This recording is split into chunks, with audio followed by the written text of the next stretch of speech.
Joe Biden akhirnya resmi menjabat sebagai Presiden baru Amerika Serikat. Selamat ya kepada Joe Biden, dan ini menggantikan posisi Donald Trump. Seperti kita ketahui, Joe Biden dan Donald Trump ini kan dua pribadi yang berbeda dan mungkin banyak hal yang tidak disetujui dalam berbagai hal. Sehingga ada banyak juga kebijakan Trump yang akhirnya dirombak nih oleh Biden di masa kepemimpinannya. Tapi sepertinya tidak dengan kebijakan yang satu ini, yaitu yang terkait dengan China. Walaupun banyak pihak yang sebelumnya memperkirakan nih, sepertinya perang dagang antara Amerika Serikat dan China, dua negara dengan ekonomi terbesar di dunia ini, yang memang yang dimulai oleh Trump waktu itu, maksudnya sempat panas waktu itu di masa Trump, tapi sepertinya di bawah kepemimpinan Biden katanya akan reda sedikit ya. Tapi ternyata nih ada sinyal-sinyal dari tim Biden yang justru menunjukkan tanda-tanda awal bahwa mereka setuju dengan pemerintahan Trump pada beberapa masalah yang sangat sensitif terkait dengan China. Ini yang membuat sebagian pihak juga menilai meskipun Biden sudah menjadi presiden baru Amerika Serikat, tapi AS dan China kemungkinan masih tetap panas. Gimana bisa sih, kita akan bahas bersama gambaran tentang masa depan konflik antara Amerika Serikat dan China yang memang belum selesai sampai sekarang, khususnya di pemerintahan Biden. Itu bisa kita lihat dari komentar-komentar pedas ya yang dilontarkan oleh beberapa calon menteri baru Amerika Serikat. Misalnya ada komentar dari Janet Yellen, ini adalah calon menteri keuangan Amerika Serikat, saat sidang konfirmasi pencalonan di hadapan Senat Selasa 19 Januari kemarin. Janet Yellen ini masih menunjukkan sikap yang keras terhadap China. Waktu itu Yellen menyebut, kita di sini Amerika Serikat pastinya perlu menghentikan praktik yang kejam, tidak adil dan ilegal yang dilakukan oleh China. Nah, menurut Yellen ini, China selama ini sudah meremehkan perusahaan-perusahaan yang ada di Amerika dengan melakukan berbagai praktik, misalnya praktik dumping dan membuat hambatan-hambatan perdagangan,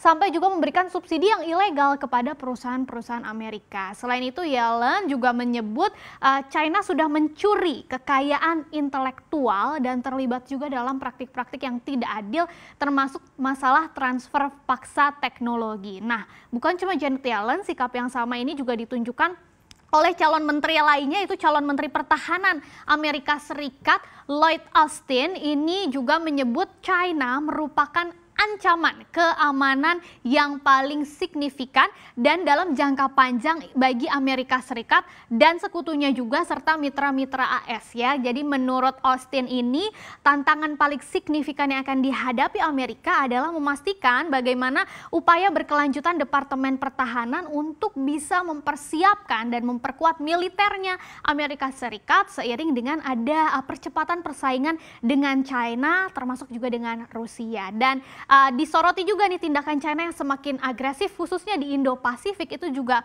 cukup mengkhawatirkan, sehingga AS butuh postur kekuatan yang lebih tangguh lagi dan pastinya terdistribusi di Indo-Pasifik. Bahkan ada pernyataan yang cukup mengejutkan juga, ini dari Antony Blinken, calon Menteri Luar Negeri Amerika Serikat, yang mengatakan ternyata justru dia menilai Donald Trump itu sudah tepat atau sudah benar dalam mengambil tindakan yang keras ke China. Meskipun memang di sini ditekankan lagi, Anthony tidak setuju dengan cara Trump sebelumnya, pemerintahan Trump sebelumnya. Menurutnya Amerika Serikat ini harus mulai dengan mendekati China dari posisi yang kuat, bukan dari kelemahannya dulu ya. Dan bisa lebih kuat ketika Amerika Serikat ini bekerja dengan sekutunya serta terlibat dengan memimpin lembaga-lembaga internasional. Selain itu, Blinken di sini juga mendukung pernyataan Mike Pompeo, Menteri Luar Negeri era Trump waktu itu, bahwa China melakukan genosida terhadap minoritas Muslim Uighur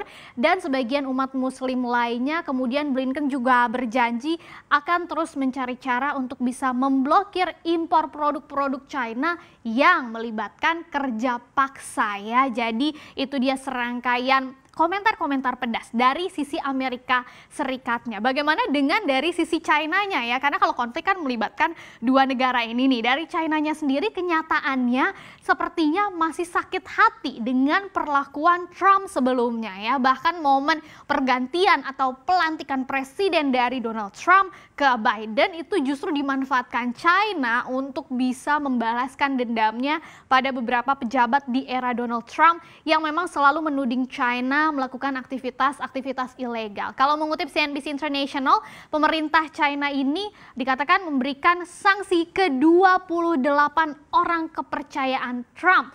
Jadi beberapa di antaranya kita lihat ini yang paling cukup fenomenal, ada mantan Menteri Luar Negeri AS yaitu Mike Pompeo, kemudian juga ada mantan penasehat keamanan nasional Robert O'Brien, kemudian juga ada lagi mantan penasehat perdagangan ini Peter Navarro.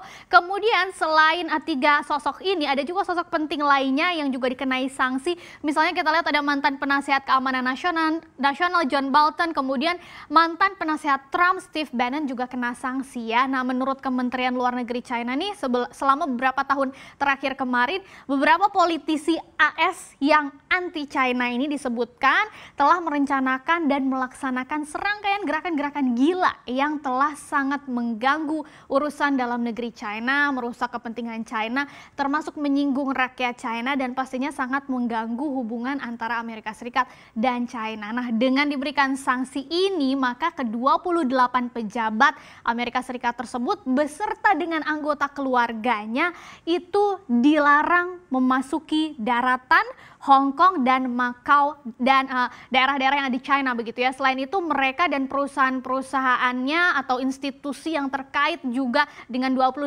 pejabat AS ini dilarang juga berbisnis dengan China. Nah, bagaimana nih respon Amerika Serikat tentang ini? Pastinya panas juga. Akhirnya dipantik lagi amarahnya Amerika Serikat ya. Dan juru bicara Dewan Keamanan Nasional Biden mengatakan sanksi yang diberikan China ini sangat tidak produktif dan sinis. Apalagi mirisnya diberikan di hari pelantikan Presiden Amerika Serikat pada 20 Januari lalu. Jadi kesannya kayak nyari ribut banget gitu ya. Baru mau menjalin persahabatan atau hubungan yang baik dengan China, tapi di hari pelantikannya langsung diberikan sanksi. Walaupun memang urusannya sama Trump sih, bukan sama Biden, tapi tetap saja ya. Nah, bagaimana nih dampak hubungannya ke pasar ya kan? Kemarin banyak yang perkirakan sepertinya akan mereda perang dagang antara Amerika Serikat dan China. Tapi kemudian gambarannya kok kayaknya masih bisa tetap panas ya. Ternyata kalau menurut seorang analis di sebuah lembaga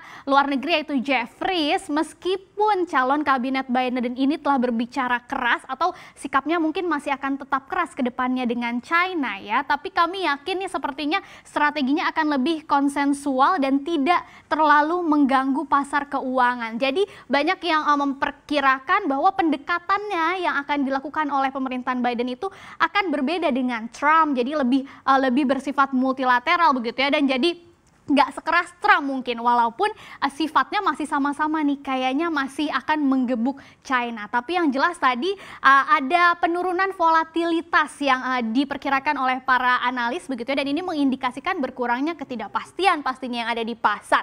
Tidak seperti eranya Trump, dan ini tentu berdampak bagus dong bagi pelaku pasar. Lagian kalau kita lihat walaupun calon menteri Biden menunjukkan sikap keras ke China tadi, beberapa waktu lalu bursa saham AS juga tetap meroket dan masih mencetak rekor yang tinggi sepanjang masa pada perdagangan Rabu kemarin ya, dan semoga juga berdampak juga nih ke pasar dalam negeri gitu ya. Jadi kita lihat walaupun kelihatannya di awal masih akan panas hubungan antara Amerika Serikat dan China, apakah kedepannya implementasinya kebijakan kedua negara ini masih sama seperti Trump atau ada kelonggaran-kelonggaran yang akan diberikan Biden, kita nantikan bersama.